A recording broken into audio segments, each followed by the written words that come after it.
that was diabetes. Actually, the way diabetes was diagnosed in the past is that doctors would taste the urine, and if it's sweet, you're diabetic. So that means that the urine is spilling into the kidneys out through the kidneys out into the urine, and then you could taste it and say you're diabetic. Well, we got more sophisticated since then. Thank goodness. Thank goodness, right. So now we say, okay, well, we're doing a blood test. So if you go by the blood test, blood sugar is too high. And if it's, say, over 2 hours after a meal, if it's over 120, then it's too high. And over time, we developed another test that we call the hemoglobin A1C. It shows you the average blood sugar levels over 3 months. So that's too high. Well, today, we are discovering that somebody who's pre-diabetic, talk about a range or a spectrum. Welcome to the PEMF Effect, where breakthrough science helps take control of your health. I'm Dr. William Pawluk, and I'm here to guide you in tapping into the power of PEMF therapy for recovery, vitality, and total body wellness. From overcoming chronic pain, optimizing brain health, boosting energy, and aging with strength, this podcast is your path to cutting-edge solutions for lifelong well-being. If you're ready to move beyond symptom management and tap into your body's natural healing ability, you're in the right place. Let's dive in. Today's episode is a previously recorded session from a summit where I was a guest speaker. Hello, everyone. Welcome to the Reversing Type 2 Diabetes Summit. I'm your host, Dr. Beverly Yates, MD. In today's session, we're going to learn some fantastic information about PEMF, pulsed electromagnetic fields, from our expert, Dr. William Pawluk. He has lots of experience with successful use of this therapy, and I have a particular regard for it because I know how powerful it can be. And we're going to explain some really important distinctions so that when you leave this session, you're going to be really clear on the value that it can bring, the benefits that you might experience. All right, Dr. Pawluk, would you please introduce yourself to our audience? Hi, I'm Dr. William Pawluk, or Dr. Pawluk, or Bill, depending on who I'm talking to. And I have patients call me Bill regularly as well. I worked at a place called McMaster University, and one time everybody there was on a first name basis, including the dean. It was amazing.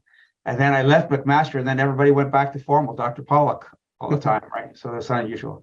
Well, I'm a former family physician, holistic physician, primary care physician. I did holistic medicine for about 15 years. I've been practicing medicine for, I hate to admit this, about 50 years.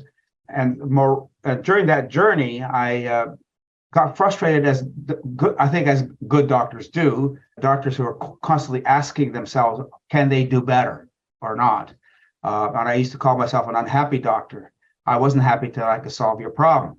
So instead of making referrals off to other people, you say, I can do better because I need to make sure that you get the right kinds of treatment rather than just getting an automatic pill, because that's the way things are done.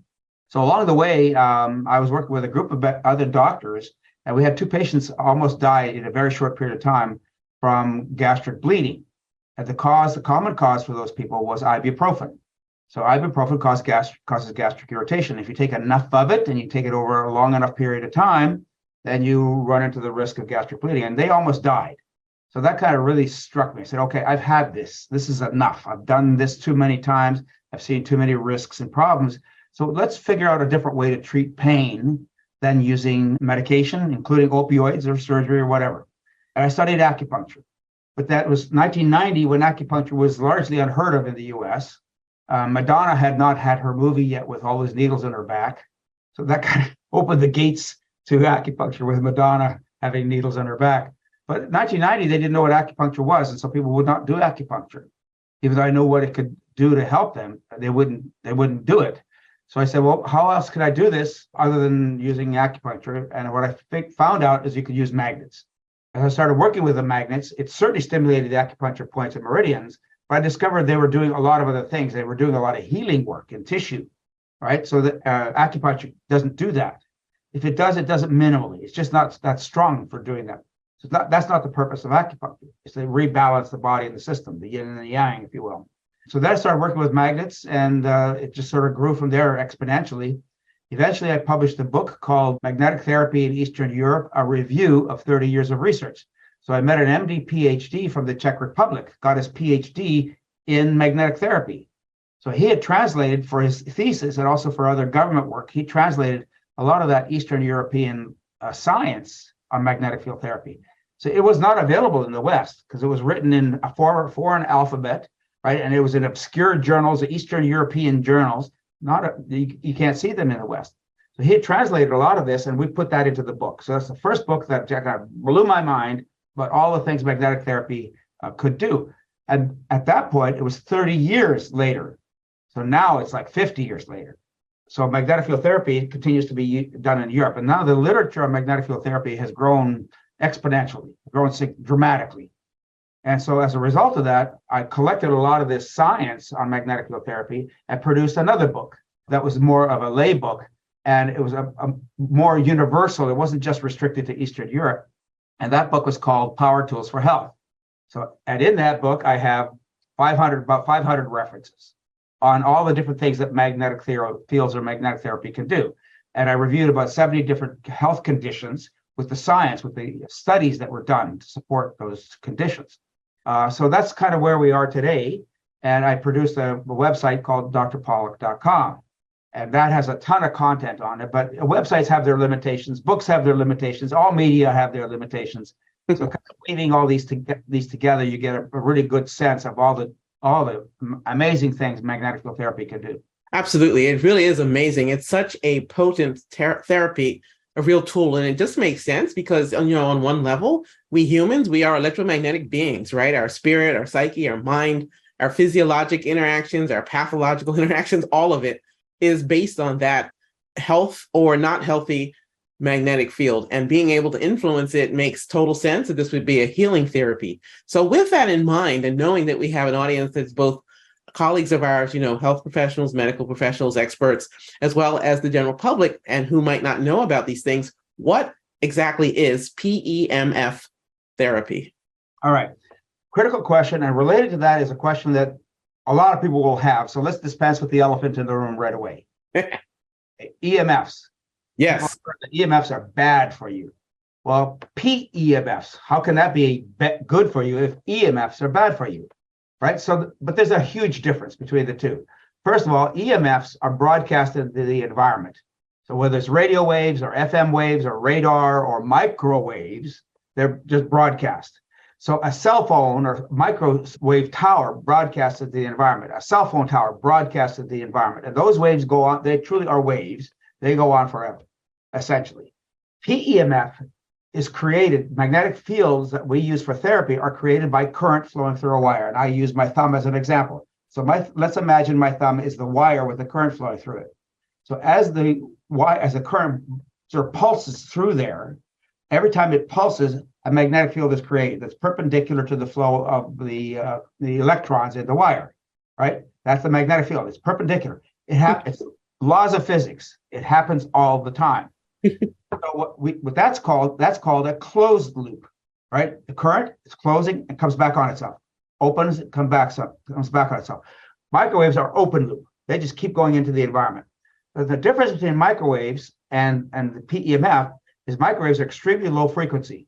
That's what the purpose of a microwave oven is. And extremely low frequency means it's heating. You aim it at a tissue, it's going to heat the tissue. It's going to heat whatever it is.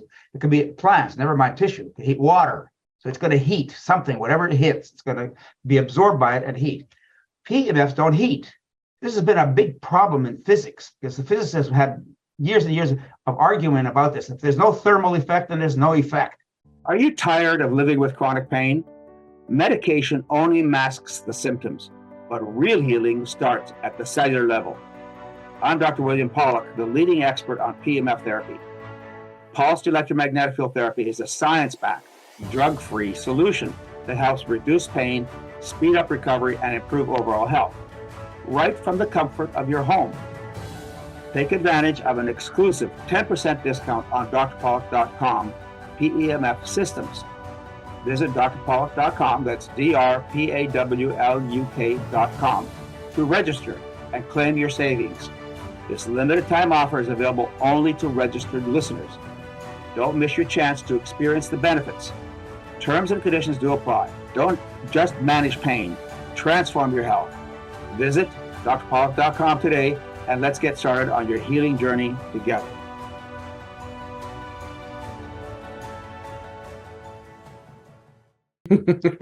So the MIT electrical engineer in me is loving this conversation. Please continue. Okay, so basically, simply put, magnetic field therapy clearly works. And so, as I mentioned, there's lots of research now, tons of research about the fact that PEMFs, A, are safe, and B, are effective. Now, they're effective for what? We have to figure that out. And you may have to design the magnetic field and so on for the purpose that you're using it for. Fortunately, magnetic field therapy, just because of the very nature of how it works on so many things. In the Power Tools for Health book, I outlined 25 different physiologic actions of magnetic fields. And that's just scratching the surface, right? And some of those actions include things like improving circulation, important for diabetes, decreasing inflammation, important in diabetes, tissue regeneration and healing, important in diabetes, helping the pancreas to function better, important in diabetes, helping the tissues and cells of the body be able to process sugar better, and having insulin be able to do its job in the tissues better, right? So all of these different actions, and I'm not going to go through all 25 of them. If you want to read about them, again, I would recommend you get the Power Tools for Health book. A lot of that is on drpawluk.com website, but it's harder reading, and they're blogs. So that means a lot more information in the blog than you want. If you want a one paragraph explanation, the blogs are going to give you a lot more than that. Exactly. So can you help us uncover this a little bit more, and have more clarity around specifically why PEMFs heal and the EMFs harm? You've already told us that the EMFs harm because of the heating and the damage, and the fact that it's just not the appropriate use of that kind of energy. For the PEMFs, you're absolutely correct. It was not designed for that. It was designed for communication. Yep. It's a side effect that it harms tissue and biology. Okay? That's a great way to say that. I think the public gets lost on this point. Please say that part again. It's an unintended consequence. It's for communication. It's not designed for therapy. But actually, there are high-intensity, high-frequency magnetic fields that are designed for therapy, but they're usually designed to destroy. So if you got a wart, you burn a wart off, right? You got a lesion of some kind, you burn it off. You have a nerve that's being trapped by a disc or arthritis in the spine, and you can't fix it. So what do? You burn the nerve so you don't feel the pain. So it's destructive. PEMFs are, for the most part, the way we're talking about PEMFs, they're not used in that destructive fashion. They're used in a constructive fashion. So they're enabling the body to be able to heal and to restore normal function. Is that what you're saying here? Yes. So how does that happen? Right? The way it happens is based on Faraday's law. So Faraday's law says that a pulsing magnetic field, right, induces charge when it meets other charge carriers. So Faraday in the 1800s basically discovered that when you pulse a magnet across a wire, you'll initiate current in the wire. So if you actually attach a light bulb in that circuit and you stimulate it with a magnetic field, not with juice coming from the wall, just with a magnetic field. If you stimulate it with a magnetic field, the light goes on. Yeah. Right? So that's Faraday's law. Well, the same thing happens in the body. In a sense, the light goes on. Because we know that magnetic fields, one of the basic aspects of electromagnetism is photons. And PEMF stimulate the production of photons. So, but that's neither here nor there. One of the things that magnetic fields do is that as they're passing through the tissues, it's like the wind in the trees. You don't know the wind is there until you see the leaves moving. Mm-hmm. Right? The air is around us all the time, but air in motion causes actions and reactions. So as a magnetic field passes into the tissues, it's interacting, Faraday's law, it's interacting with all the charge carriers in the body. And what's not a charge carrier in the body? Certainly all the electrolytes in the body, right? All the solutions, the basic water solution of the body. Actually, the water solution of the body is not water. It's a battery of all kinds of electrolytes. It's a soup of electrolytes, right? And because it's a soup of electrolytes, magnetic fields passing through that electrolyte soup all of a sudden start to produce charge. Yep. And when they produce charge, what does the body do with that charge? I need it. I'm going to take it. I'm going to use it. Now I can heal this. Now I can improve circulation. Now I can get my nerves to work better. I can get the brain to work better. And again, that long list of things that magnetic fields do. It's all because of the charge production of the body. That gets us into an argument. And the argument is frequency versus intensity. Ooh, yeah, that's a great distinction. All right, let's dig in here. Faraday didn't care about frequency. It was all about the charge. And that is all about intensity. So If you vary the intensity, if you pulse the magnetic field and you have a very weak pulse, it's going to produce a very small amount of charge. If you want to reach deep into the body, you have to take account of another law. And there are many laws surrounding this, but basically the other law is that the magnetic fields drop off very rapidly in intensity as you move away from the source. It's logarithmic. So the law that I use is called the inverse square law. Okay? And in medicine, we use that law to calculate the radiation dose. If you're going to deliver radiation into the body, heaven forbid, but if you have to calculate the dose, because you know that from here to here, the dose drops dramatically. Same drop in dose as happens with the magnetic field. So that means if I'm going to treat across a brain, I'm going to aim a beam on this side of the brain, I have to calculate the dose that I need on the other side of the brain. Mm-hmm. Same thing applies to a muscle or a lung or a heart or a liver or whatever. You have to sort of understand the dose that you're delivering into the body. And you have to make an appropriate adjustment in your intensity to deliver that dose. And a good example of that is inflammation. Research has shown that magnetic fields stimulate adenosine receptors. So adenosine is a molecule in the body that makes ATP, adenosine triphosphate.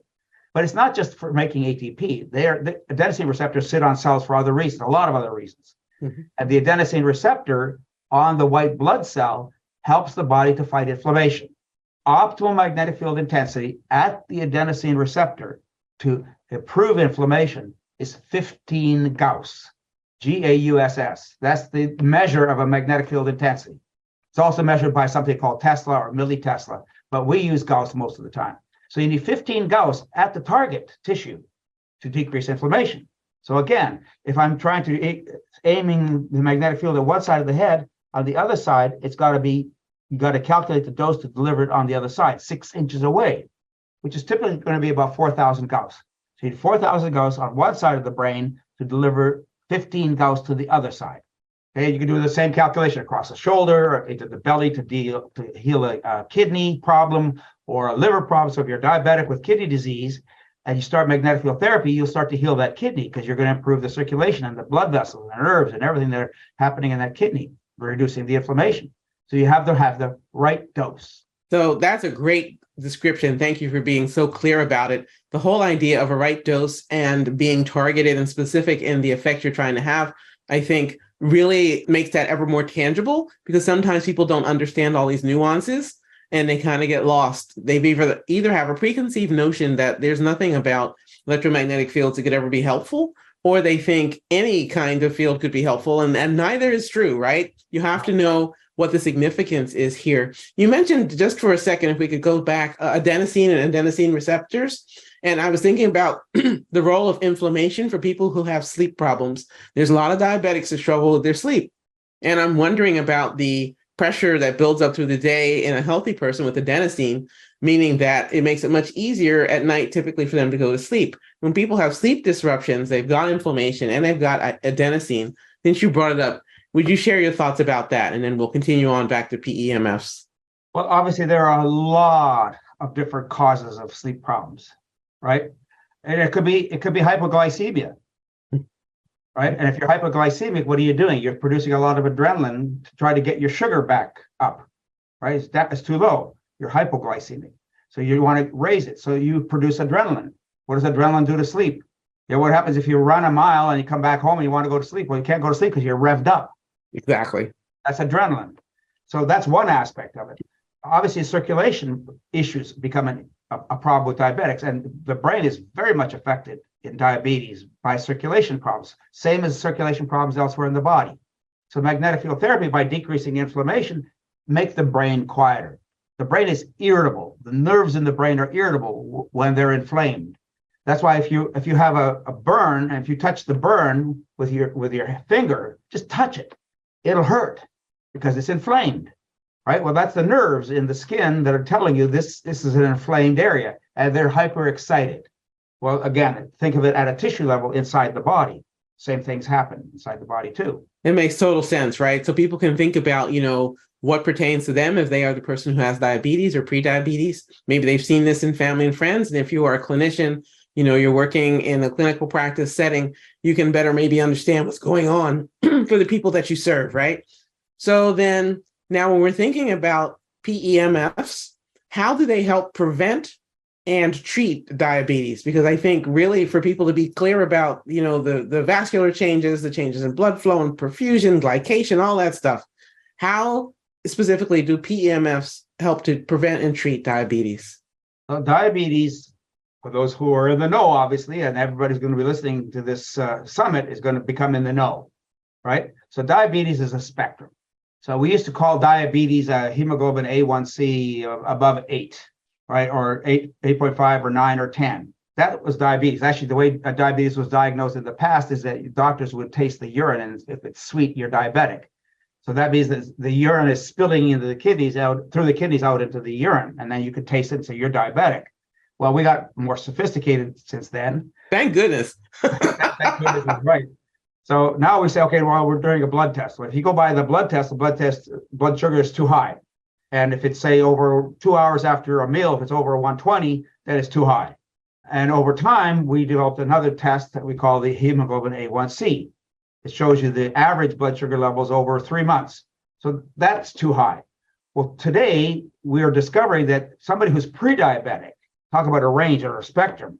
So if you have a hemoglobin A1C now, which is considered diabetic or threshold in medicine, is 7.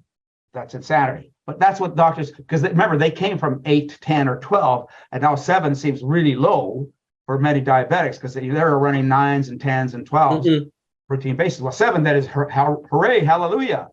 But what we're discovering is that people who were not at 7 were still developing neuropathies. Yeah. And they had been so-called pre-diabetic for years. And pre-diabetes led to neuropathy. And that's why the new term now has become coined pre-diabetes. So it's pre at hemoglobin A1C of 7 and all the natural consequences of the risk of ketoacidosis and so on. But turns out, actually, that, and I think pre-diabetes is a misnomer. I think it's a fallacy. I think it's wrong to call it pre-diabetes. It's not pre-diabetes, it's diabetes. It's actually mild diabetes.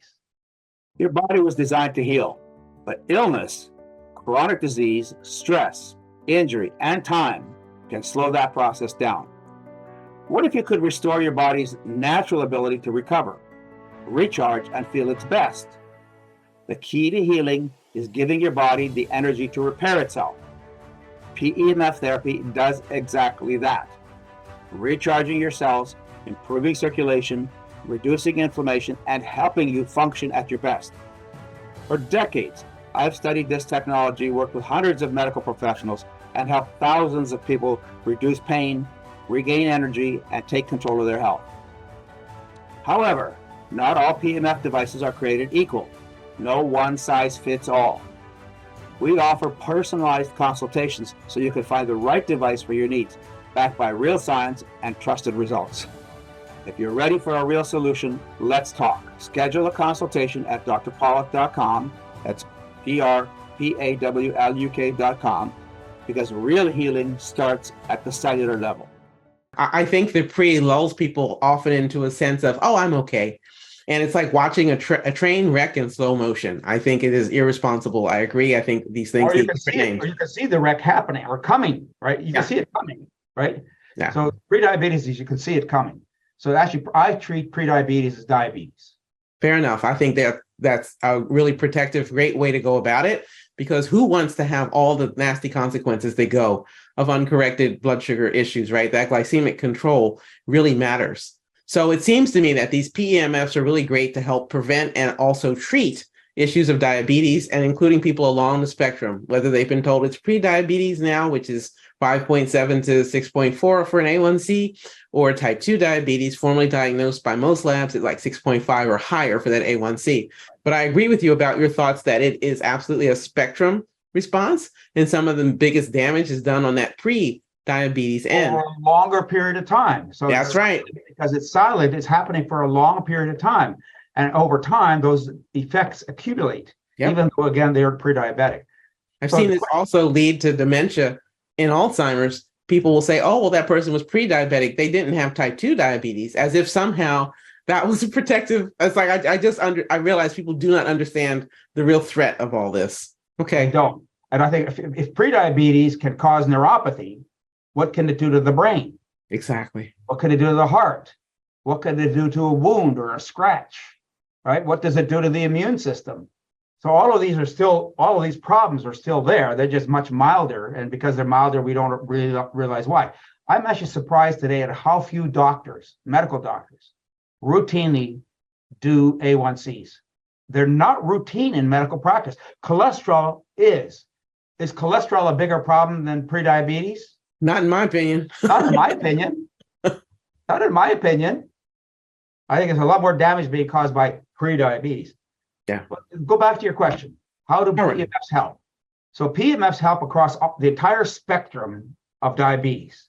And if you are using magnetic field therapy on a regular basis, it's helping your liver to function better. It's helping your pancreas to function better. It's helping your tissues the immune system of the tissues to be healthier. If you're improving circulation in the tissues at the deepest levels of the body, you're avoiding some of the consequences of glycation damage to those tissues.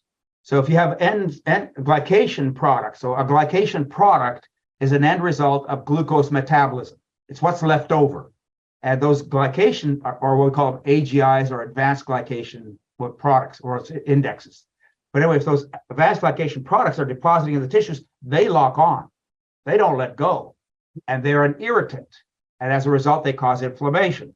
So then they inflame the nerves, they inflame the blood vessels, they inflame the tissue, the connective tissue. So the muscles, everything basically, and in the brain as well. So PEMFs then help to de-link the inflammation caused by the AGEs, right? Advanced glycation end products. Yep. Right? You don't get rid of the AGEs. I have not seen any science that says magnetic field therapy washes those out of the body. I wish we could show that. Maybe that will become evident. And it may be that as you decrease the inflammation, the AGEs let go of the tissue. So you can help the tissue then to decrease inflammation. So the sooner you start, right? If you're trying to prevent diabetes, if you're trying to control your blood sugar, you got an A1C of 5.7. That's not adequate. What's a good A1C? I'd say at least 5.4 or lower. Yeah, 5.2. Yeah. Definitely. I normally would aim for like a 5.2. 5 is okay, but at 5, you start to run into the risk of being hypoglycemic. Yeah, it's a fine balance, isn't it? It really is. Yeah. So a 5.2, I'm good with that. It's very, very uncommon in my practice for people to have a 5.2. It's gotten a lot harder over the years. You know, I'm 30 years into practice, and I tell you, it's such a challenge now compared to when I started. I'm worried for human health. It's not good right now. It's not good. So again, if we use magnetic field therapy along the entire spectrum, we're basically helping the body to resolve the damage that's being caused by the chronic inflammation. So that's the key, reducing chronic inflammation. So you can repair nerves that are damaged if you catch them early enough. I tell people that magnetic field therapy does not raise the dead. Magnetic field therapy can help the living dead, but not the dead. So let me give you a little story about the living dead. I had a colleague, or somebody that I knew, would own apartment buildings, and he had an office manager or an apartment building manager who smoked, he drank, he was overweight, and he brought his employee to see me. He brought him to see me. He says, "You got to help this guy." Okay, what's the problem? Pulled up his pant legs. His legs were black. Yeah. Purple black from the knees down. Gangrene. Knees down. No circulation. And the reason he brought up to see me was that surgeon. You'd already seen a surgeon. That surgeon says, "Off with your legs." They were going to do bilateral below knee amputations on this guy's legs. I said, and I touched his legs. I tried looking for capillary fill, see if there was circulation. I couldn't see any circulation. Yeah, no, it's done. And I said, I don't want to touch this. He's gonna get septic. There's infection in those legs, and the infection goes systemic. He's gonna knock out his kidneys. He's gonna die, and he's gonna die on my watch while I'm trying to do something that is impossible to do. Well, I said okay. So got him to change his diet, got him to stop drinking, got him to stop smoking. Well, I asked him to. I told him, this is what you got to do. If you want to lose your legs, fine, go ahead. Now you had his attention, right?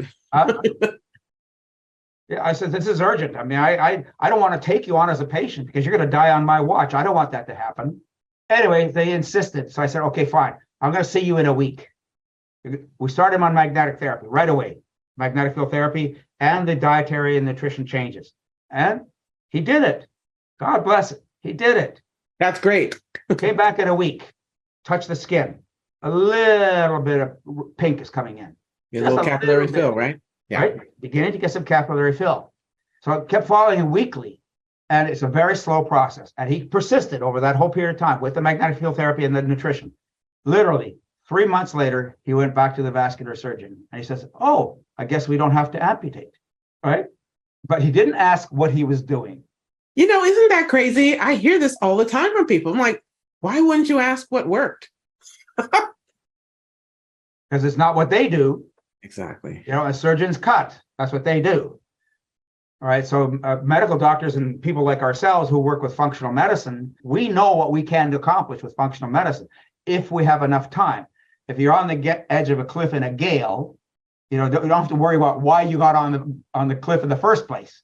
Just get off the edge. Yeah, exactly. Before the wind blows you right over. Yeah, right. I got him off the edge, but we still have to work with him for the rest of his life to get everything restored back to normal health. He didn't need surgery anymore because he was no longer gangrenous, at least at a point of urgency. So, Bill, I want you to repeat that part again. He has to take care of himself for how long now? For the next week, month, or did you say the rest of his life? Did I say the rest of his life? You did. And we could even probably talk about his next life too. People get this magical thinking when they get out of an incredible jam like that. This man's about to lose both legs below the knee, and you're able to help him reverse this, get into remission, get to a much healthier place, right? Sometimes in that situation, people will think, oh, I'm fine. And then they will go back to everything that was going on before. And then when the problem comes back, they're like, oh, well, it failed. When actually they never took charge of it for the rest of their life. I just want to make sure everybody listening to this understands no magical thinking, people. What Dr. Pawluk's talking about, anybody of our experts, you got to get on that healthy track and stay there. All right, back to you. It's not just diabetes you're dealing with. You're dealing with aging. You're dealing with the general health. AGEs cause arthritis, right? They cause soft tissue problems. They lead to autoimmune issues.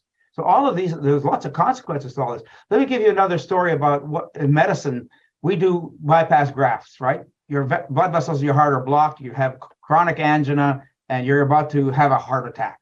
You're going to lose muscle mass. You're going to lose your heart muscle.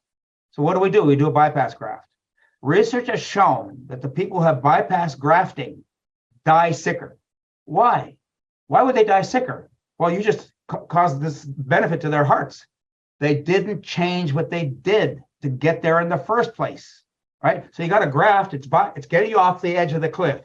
It's not getting you off the cliff, right? So what they do is they continue their behavior, and those blood vessels reblock, and now their kidneys reblock or block, and their legs block. And so basically they die sicker because the whole process is continuing and cascading and building even more rapidly. So again, this is a lifetime commitment. It's a lifetime for health, not disease management. It's not for removing disease. It's for getting well and staying well. Exactly. It's health care, caring for health, not disease management. I love it. That's a great summary. Okay. So what PEMF devices are optimal for the changes that people want to see in the body related to diabetes? Okay. We mentioned already 15 Gauss. So if you're doing 15 Gauss to the skin, that's great. If you're doing 15 Gauss to the brain, it's got to be 15 Gauss across the whole brain, right? Or the whole heart, or the whole lung, or the whole legs, the whole vascular system. So you need a strong enough magnetic field. One of the biggest mistakes that people make with PEMF therapy, number one, is they get wrapped up by a salesperson who's giving them all these stories about how great people feel. They don't tell them what the intensity of the magnetic field is. And the people don't know to ask. That's why we're going to teach you. You got to ask, what is the intensity of this magnetic field? And the distributors who sell these things, usually through multi-level marketing companies, they don't know either because they have not been told, because they don't want people to talk about that. So what happens is they start talking about frequencies. So go back to frequencies versus intensity. They start talking about frequency because they can't talk about intensity because there's no intensity there. All right. So they're confusing the situation by talking about frequencies. So frequency can make a difference, but if you need intensity, there are very few machines that can have a variation in frequencies while maintaining intensity. From an engineering perspective, it's very hard to do and very expensive to be able to adjust the intensity for the frequency. So the higher the frequency, the faster the machine has to pulse, And that means it has the time to recharge with every pulse, right? It's like the old-fashioned flash cameras. You flash, and then you hear this whining, and then the battery recharges. You flash again. Well, same thing with magnetic field therapy. They have to recharge between flashes, between pulses. And again, to be able to create a rapid pulse rate of 100, say, pulses per second or 100 hertz, you have to have a machine that's able to produce the power that you need at that frequency. So Faraday basically discovered that it's about intensity, not frequency. And the people who sell you machines that don't talk about intensity can't produce the intensities. So they can't talk about it. So the therapeutic benefit then is not going to be there because it's not designed to deliver that. It's not designed to deliver that. And so what I found that they do, because I used to work with these low intensity machines in the past, I worked for years because that was what was available. But what I discovered is that people don't get better. So most of the time what they're doing is they're treating the body very superficially because they're only 1 Gauss or less. Right? If you need 15 at the skin, it's not even going to help you that way, that much. So most of the benefits that people feel from them, well, first of all, the benefit comes from having spent $6,000. If you spend $6,000, you're going to believe that it's working. So there's a certain amount of belief involved in this as well. And you ignore the science. You just basically just put that aside. But what you're doing is just stimulate the acupuncture points and meridians, which is okay. For wellness purposes, that's fine. But I would argue that even for wellness, 1 Gauss is not fine. You just made an investment of $5,000 or $6,000 for 1 Gauss. So you always have to ask for the intensity.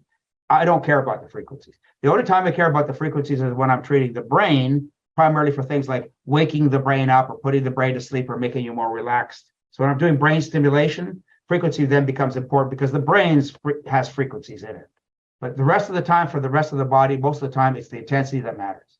These are really important distinctions. Thank you for walking us through it and being really clear about what matters and what people need to watch out for, so that if they were going to make use of this therapy or if they're going to provide it to someone, that they know what they're doing and why. I just think it's really important. Thank you.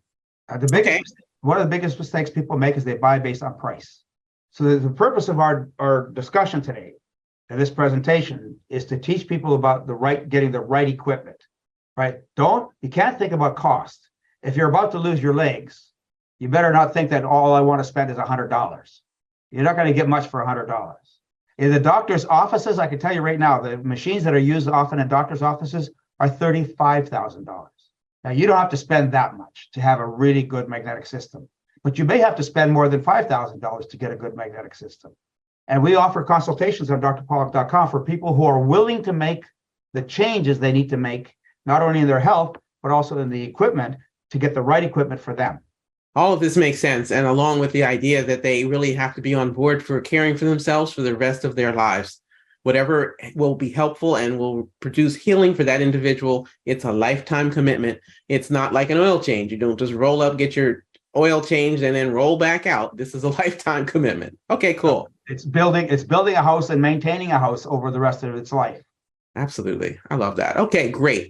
What a wonderful time talking with you here. I so appreciate the work that you do and your point of view and your clinical experience. You've obviously honed in on something that's super effective, and also asking yourself, that wonderful question of how can I do my job even better, starting in your own roots of family practice, seeing people come in with any variety of maladies and looking over time saying, what can I as the health professional do better? And then measuring results and then continuing to ask the questions and be open and curious and have that, put the patient first mindset. So I appreciate you in your career. I just wanted to be able to, record just saying thank you for that, because I know that sometimes when people are outside of the domain of their original training, they're taking a risk to do it.